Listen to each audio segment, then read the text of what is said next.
Acum Robert urcă sus spre Ariana. Ea știe unde e casa. El știe unde e casa. Da, el a cumpărat pâine. Ce păcat că Ariana n-a putut să vină până să vină să-l ia pe Robert. Oh, Ariana! Uite cum ce-am venit. A venit cu un cadouaș. Robert a obosit să care valiza și a lăsat-o puțin să vorbească cu Ariana. Vorbiți. Robert? Da. Vrei să mergem sus? Da, imediat. El se uită la privirea superb de frumoasă a soarelui, care strălucește în zilele noastre, mașinile noastre, în casele noastre. Nu la asta mă gândesc. Mă gândesc la piscină. Iar acum Ariana îi cară valiza lui Robert. Iar Robert, ținând telefonul lui, merge spre sus. Robert, cum te simți ajuns în casa lui Ariana? Bine. Te simți confortabil? Da. Hai să te așezi, să vorbiți puțin, să vă dați mesaje. Păi ce, suntem împreună, de ce suntem? Să vă pupați dacă sunteți împreună. Da, sigur, suntem bine. Voi doi iubiți. Să știți că îndrăgosteala e ceva care nu poți să uiți de ea. De ce? Să fie îndrăgostit e magic. Vrei? Nu vreau suc. O bere? Nu vreau. Mulțumesc, dar nu vreau. Ok. Așezați-vă. Vorbiți. Da, luăm pâine. Câți ani ai, Robert? 32. Ariana, tu câți ani ai? 10. 30 de ani? Destul de mari amândoi, nu? Vă înțelegeți bine fiind iubiți, așa? Nu suntem iubiți, sunt doar prieteni. Da. Da, nu cred că ar fi frumos, Ariana. Vine cineva la tine, iar tu stai pe telefon. Nu ar fi frumos așa ceva. Oricum, eu zic că sunteți un cuplu perfect. De ce nu sunteți iubiți? Noi sunt diferiți, chiar ne place iubit. Parcă am fi cei mai buni prieteni, dar să fim și iubiți. Da, de ce nu sunteți iubiți, mă? Chiar mie nu-mi place iubirea. Mie. De ce? Pentru că poate să se desparte de cineva de voi? Nu. Pentru că trebuie să vă pupați. Și asta chiar nu-mi convine. Dacă e bine... Să vă duceam în cameră și ziceam, e bune, păpuși? Haide acum. Da. Unde pleci?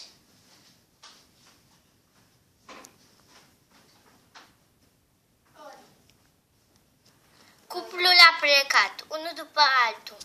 Toți se așteptau, toți prietenii se așteaptă să fie iubiți. Se iubesc sau nu se iubesc? Am vrea să știm, pentru că acest cuplu merită o șansă. Amândoi, unul pentru altul merită o șansă, pentru că toți sunt minunați și sunt superbi. Eu zic că ar merita să fie amândoi împreună. Unul poate să-i dea celuilalt, ce unul nu poate să-i dea celuilalt.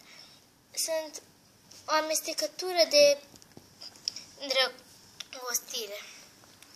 Dar eu zic că acest buchet de trandafiri Robert ar trebui să-i dea lui Ariana. Voi ce ziceți? Eu zic că nu. Cuplul s-a întors. Robert a găsit multe lucruri în acea cameră. Robert, ce ai găsit acolo? O căiescă de pâine. Și cum ți s-a părut acea pâine? Gustoasă? Un pic. Deci înțelegem că ai gustat din ea. Ok. Ariana, când Robert te-a văzut colecția, te-ai supărat? Cam așa. Poftim? Cam așa. Cam așa, un răspuns inevitabil de urât. Înțelegi ăsta?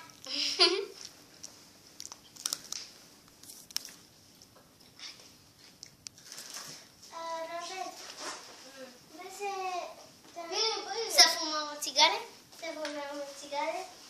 Da? Doar dacă ai. De zi mâncare. Ai adus țigările? Da. Uite. Robert își lasă pâinea și încearcă să fumeze o țigară. Ariana, ce țigară e asta? O floare... O floare de țigară. A, deci se cheamă floare mare? Floare mare? Da. Super! Robert, ce gust are țigara pentru tine? De o floare. Dă-mi cola de țigară. Deci nu, pe celelalte nu au gusturi la fel. Să vedem cum merge cu cina. A venit invitatul lui Ariana. Se așează, își ia încărcătorul de unde l-a lăsat. Invitatul a venit și a pus tableta la încărcat. Robert vrea să-i arate și el jocurile care le are pe tabletă și să se distreze amândoi. Ce zici, Robert? Ia-ți bagajul și arată-i magia ta. Da. Haide, Robert, de ce nu-i arăți și tu prietenului tău tableta ta magică și super tare? Hei, eu am 2 Minecraft-uri. Ha. Super tare! Tu câți ani ai? 11. Are 32, ne minte. Acum, Robert, arate și tu. Robert are această tabletă. Haide, Robert, tu care mănânci pâine.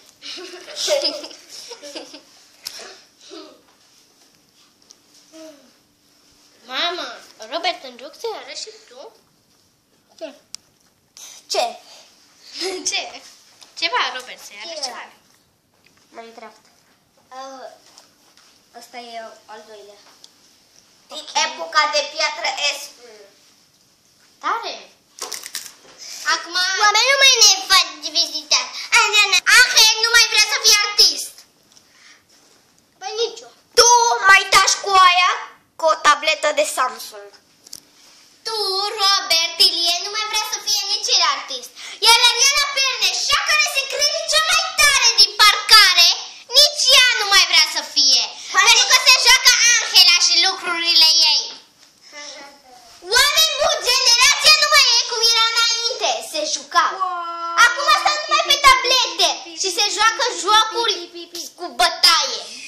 De ce, Angel? De ce, Robert? Că așa vreau eu. De ce, Ariana? Sunteți o generație proastă, copii. O generație proastă.